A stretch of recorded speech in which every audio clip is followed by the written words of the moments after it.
दरम्यान काल मुंबईमध्ये मरीन ड्राईव्ह परिसरामध्ये पावसात भिजण्यासाठी आणि समुद्र पाहण्यासाठी जे लोक आले होते त्यांना स्वतः महापौर रितू तावडे यांनी घरी पाठवलं आणि त्यावरून देखील राजकारण रंगलंय।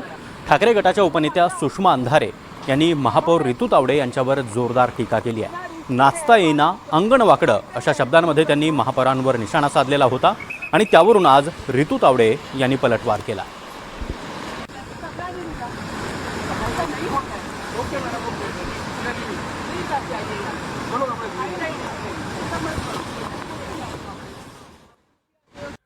नाचता येईना अंगण वाकडं आणि स्वयंपाक येईना ओली लाकडं अशी काहीशी अवस्था मुंबईच्या महापौर रितू तावडे यांची झालेली आहे।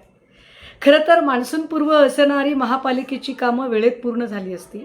विशेषतः मे महिन्यातच सगळ्या कामांची पाहणी पूर्ण झाली असती।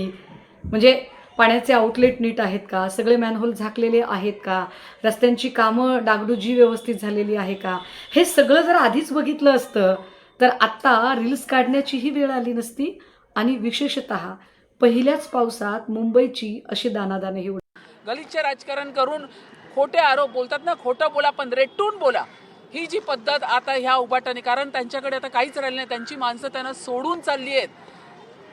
की सुषमा अंधारे बोलतात नाचता येईना अंगण वाकडे, तुम्हाला तर नाचता पण नाही आलं, तुम्हाला तुमची खुर्ची पण राखता नाही आली आणि नाही तुमचं अंगण तुम्हाला राखता आलं। ही तुमची अवस्था आहे, तुम्हाला सोडून चालली आहेत।